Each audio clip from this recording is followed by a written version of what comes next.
Alhamdulillahi Rabbil Alamin wa bihi nasta'inu ala umurid dunya waddin wassalatu wassalamu ala asrafil anbiya wa imamil mursalin wa ala alihi wa sahbihi ajma'in wa la hawla wa la quwwata illa billahil aliyyil azim amma ba'd. Yang bahagia siswa-siswa atau santri-santri Madrasah Sanawiyah NO-TBS Kudus kelas 1. Alhamdulillah kita masih di dalam KBM daring, yaitu materi dalam pelajaran ini yaitu Quran Hadis kelas 7, masih semester 1. Untuk itu anak-anak mohon disiapkan buku pegangannya atau LKS-nya atau mungkin catatan yang mungkin nanti bisa dicatat, yang mungkin belum bisa dipahami keterangan saya nanti, atau mungkin dicatat sebagai untuk pedoman untuk kita nanti ke depannya. Untuk itu saya mohon anak-anak bisa membuka lagi, yaitu bab pertama. Kita evaluasi yang daring yang kedua kemarin, yaitu bab 1. Sekarang bab 1 lagi, karena bab 1, 2, 3 sudah kita selesaikan kemarin, daring yang kedua, ketiga, dan keempat. Nah, ini daring yang kelima ya? Kelima. Ini kita evaluasi yang kemarin. Karena ini masih melanjutkan tentang kaitannya, yaitu pemahaman tentang Al-Quran dan hadis sebagai pedoman hidup manusia yang ada di alam dunia. Perlu diketahui anak-anak ya, karena kita sebagai hamba Allah yang beriman, kita sebagai orang Islam, otomatis kita pedoman hidup kita yaitu pakai Al-Quran dan hadis. Atau dibalik, Al-Quran dan hadis sebagai pedoman hidup manusia di alam dunia. Kalau di alam kubur, ya tidak bisa. Di alam akhirat sudah bisa lagi. Ini kita mumpung masih hidup di alam dunia. Kita sebagai hamba Allah yang beriman, beragama Islam, inilah pedoman kita. Penting sekali. Karena ini hidup kita ini tidak hanya untuk berpoya-poya, senang-senang. Walaupun anak-anak ini ada yang di pondok, ada yang di rumah, tapi jangan terlalu senang-senang. Tapi walaupun tidak sekolah, tapi kita masih ada tatap muka, yaitu yang dinamakan daring. Daring itu bahasa Arab apa bahasa Inggris, bahasa apa ya? Bahasa Indonesia ya? Bahasa Indonesia. Saya baru tahu kalau ini bahasa Indonesia. Tapi kalau online nih. Online. Oh ngono. Kalau saya mengartikan daring itu bahasa plesetan dari bahasa Arab. Dari kata darun, omah, gedung. Diplesetno menjadi daring. Daring itu kalau bahasa Indonesia aslinya dalam jaringan, kemudian dijadikan daring dan itu sudah masuk ke dalam bahasa Indonesia sekarang. Oh gitu. Lawannya kalau offline itu menjadi luring. Luring. Luar jaringan. Luar jaringan ya. Ya, itulah yang arti yang sebenarnya. Kalau saya kan plesetan saja tadi, cuma plesetan aja. Darun kan omah, Darussalam, gedung, Islamatan. Kalau daring kan berarti plesetannya gitu. Kalau dituliskan bahasa Arab, darun, darin, daron. Nah itu cuma, ya enggak apa-apa, cuma ini pleset saja. Tapi tetap anak semangat ya, anak-anak ya.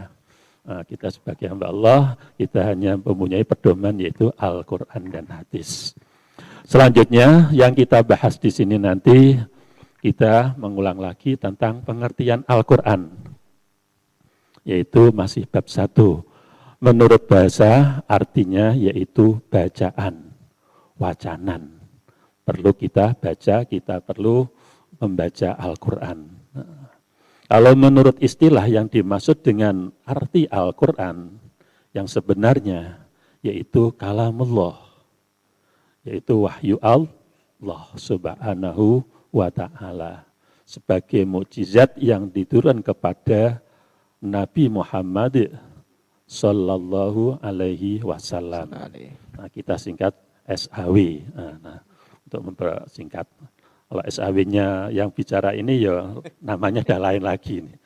Bukan Muhammad Sallallahu Alaihi Wasallam, tapi Muhammad Sa'dullah Abdul Wahab.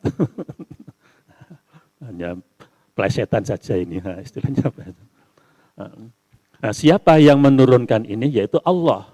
Siapa lantarannya? Yaitu malaikat Jibril. Nah, ini mudah dipaham, mudah dimengerti. Yang penting ini dawuh Allah sing diturunke jeung Nabi lantaran malaikat Jibril. Nah, gimana anak-anak bisa dipahami ya? Secara singkat mungkin mudah dipaham. Sementing wahyunya Allah. Yang kedua yaitu diturunkan jeung Nabi perantaraan malaikat Jibril. Nah, ada lagi tapi tidak Al-Quran, tapi itu namanya hadis qudsi, sama-sama kalamullah, tapi lain. Rasulullah menerima wahyu dari Allah langsung. Nah, itu namanya hadis qudsi. Nah, kalau perantaraan malaikat Jibril namanya Al-Quran. Sama-sama qala Allah Ta'ala. Nah, tapi nanti lihat di situ, kalau ini Quran ya jelas. Qala Allah Ta'ala, contohnya, dzalikal kitab la raiba fih. Oh, ini berarti Al-Quran. Kalau hadis qudsi nanti di belakang ada dijelaskan, ini cuma sepintas saja. Jadi nanti anak-anak bisa memahami antara Al-Quran dan hadis qudsi. Selanjutnya, Rasulullah menerima wahyu dari Allah Subhanahu wa Ta'ala, yaitu sejak Rasulullah dikala umur 40 tahun. Berapa anak-anak? Yaitu umur Rasulullah yuswanipan nalika niku 90 tahun, 40 tahun Rasulullah menerima wahyu Al-Quran. Nah, disitulah di mana? Di Mekah atau di Madinah? Yaitu di kota Makkah. Tempatnya yaitu posisinya ada di Gua Hira. Gua Hira ada di lokasi Mekah. Kurang lebih antara Masjidil Haram dengan Gua Hira-nya itu kurang lebih 10 km. Itu tidak hanya di daratan, yaitu Gua Hira ada di gunung. Di gunung.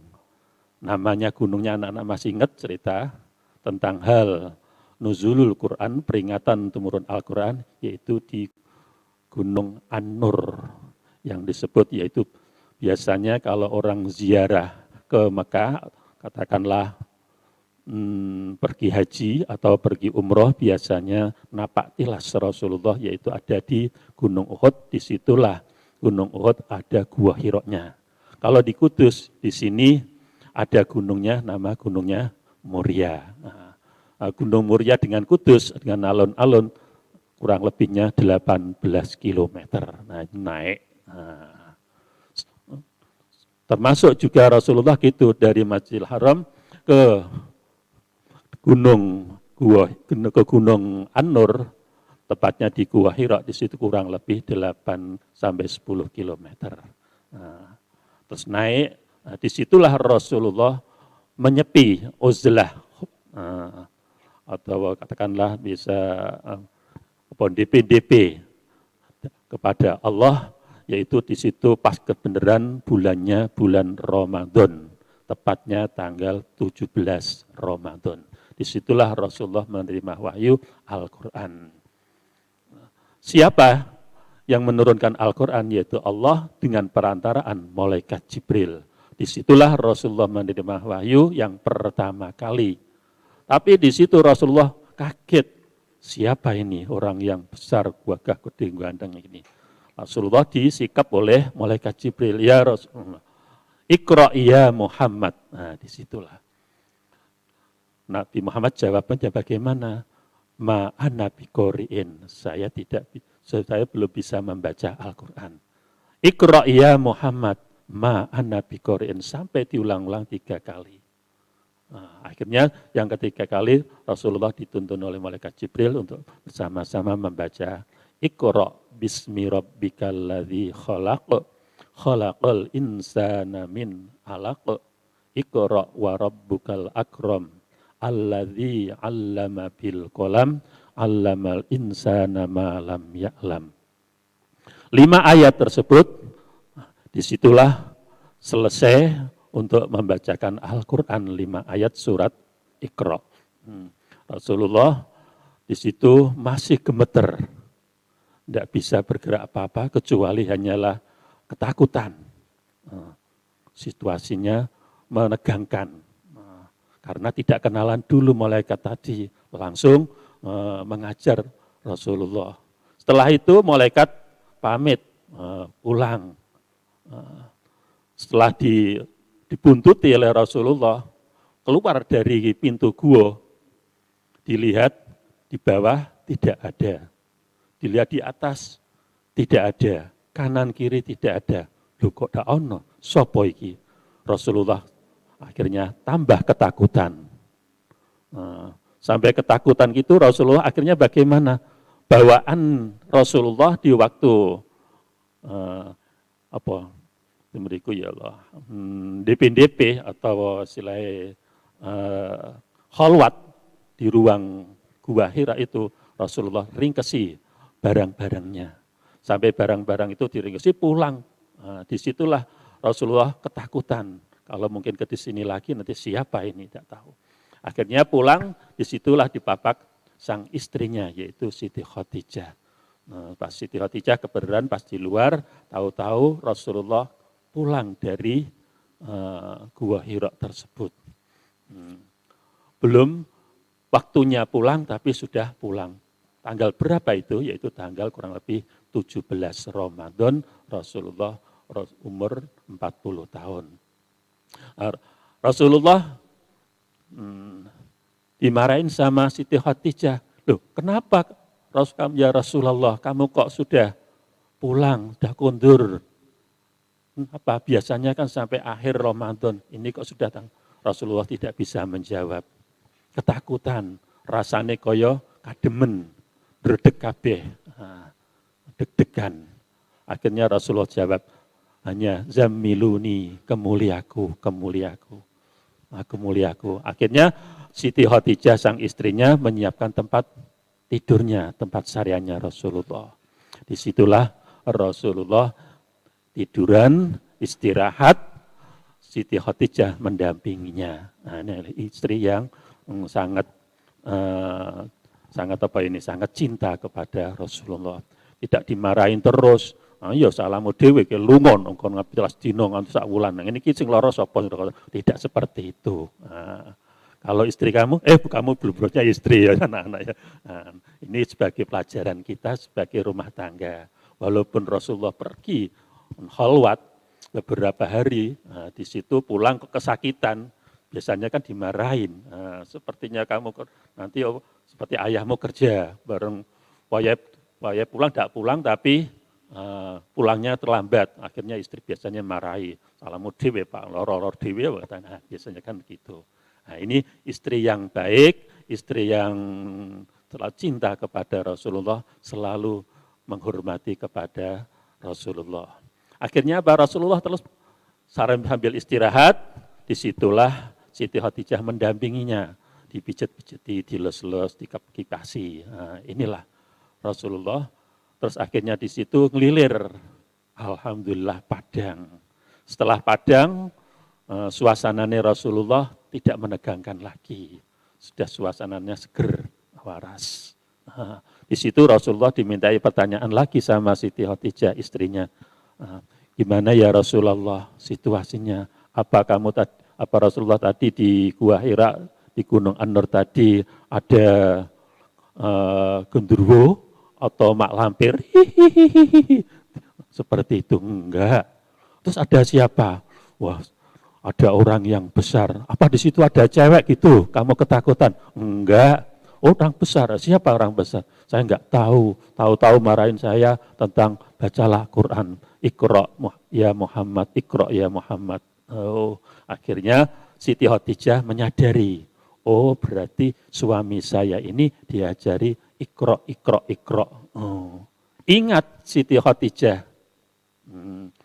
Ingat di waktu kala Siti Khadijah sebelum masuk Islam, masih di agama Nasrani, yaitu kitabnya dulu kitab Injil. Di situ di dalam kitab Injil disebutkan bahwasanya besok akhir zaman ada nabi yang dipelajari tentang bacaan Al-Quran. Apa ini betul? Ini perasaannya Siti Khadijah. Cuma dia ingat nalika dikala belum menikah sama Rasulullah. Apa itu benar? Oh, akhirnya dipikir-pikir, Siti Khadijah minta waktu kepada Rasulullah, suaminya. Ya Rasulullah, saya minta waktu sebentar ya. Mau kemana? Saya akan pergi ke paman saya. Loh, paman kamu sama Nana? Yaitu paman Naufal. Oh gitu. Maksudnya gimana? Saya mau menceritakan cerita panjenengan dikala kamu di Gua Hira tentang bacaan Al-Quran tersebut. Itu siapa orangnya? Gitu. Loh kamu kok tahu tentang itu? Iya, di waktu kala saya sebelum menikah kepada Rasulullah, saya ingat cerita itu ada di kitab Injil. Ini paman saya hafal sekali, walaupun paman saya itu buta, tapi ingat sejarah-sejarah dulu. Oh gitu ya.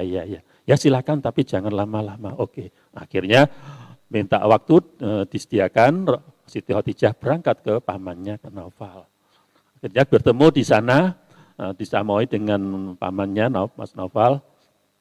Kok tumben gue rene, kamu kan Rasulullah, kamu kesini. Iya saya ada berita penting untuk cerita tentang hal kaitannya yang ada di kitab Injil dulu. Tentang apa? Itu suami saya itu ketamunan malaikat Jibril.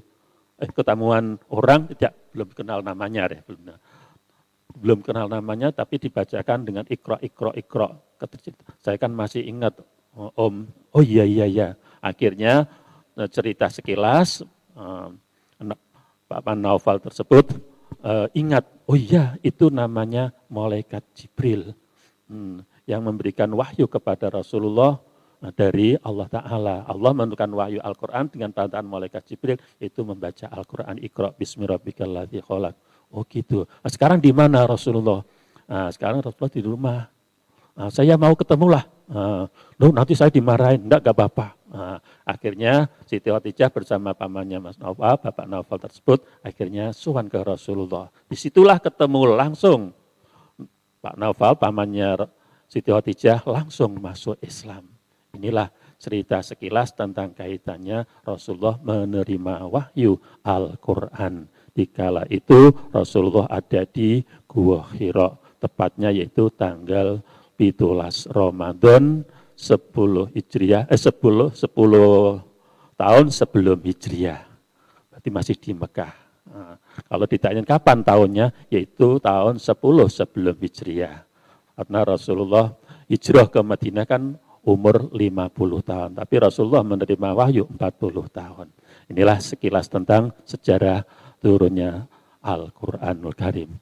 Anak-anak, selanjutnya kita harus memahami juga apa betul sih Al-Quran itu yang diturunkan dari Allah? Iya betul. Apa betul dengan perantaraan malaikat Jibril? Iya betul. Mana dasarnya? Anak-anak bisa melihat nanti bukunya, yaitu di dalam surat Asy-Syu'ara ayat 192 dan ayat 193. Wa innahu latanzilu rabbil alamin nazala bihir ruhul amin. Dan sesungguhnya Al-Quran ini benar-benar diturunkan oleh Tuhan semesta alam. Berarti Al-Quran ini betul-betul diturunkan dari Allah Subhanahu wa Ta'ala dengan perantaraan siapa? Nazala bihir ruhul amin, dia dibawa turun oleh ruhul amin, yaitu malaikat Jibril. Inilah dasarnya. Apa itu kehendaknya Rasulullah, hawa nafsunya Rasulullah? Enggak, bisa dilihat nanti Quran surat An-Najm ayat 3 dan 4. Wa ma yantiku anil hawa in huwa illa wahyu yuha. Dan tiadalah yang diucapkan itu Al-Quran menurut kemauan hawa nafsunya. Ucapan itu tiada lain hanyalah wahyu yang diwahyukan kepadanya. Inilah betul-betul dari kehendak Allah Subhanahu wa taala, bukan kehendak hati sanubarine jeung Nabi, tidak. Apa kita mamang enggak Quran? Kalau kita sebagai hamba Allah yang mutakin, tidak akan mamang, tidak ragu. Dzalikal kitabul la raiba fih hudal lil muttaqin. Kitab Al-Quran ini tidak ada keraguan padanya, petunjuk bagi mereka yang bertakwa. Bagi kita sebagai hamba Allah, orang yang muttaqin, orang yang beriman, beragama Islam, Al-Quran inilah betul-betul dawuh Gusti Allah yang diwahyukan kepada Nabi dengan perantaraan malaikat Jibril. Nah, inilah sekilas untuk evaluasi pelajaran yang kemarin. Ini saya ulangi lagi. Semoga walaupun ini kita ulang-ulang, semoga bisa menambah materi yang kita hadapi walaupun kita di keadaan daring ini. Semoga bisa bertambah manfaat, berkah, dan kurang lebihnya mohon maaf. Amin. Terima kasih. Ya, terima kasih kami ucapkan kepada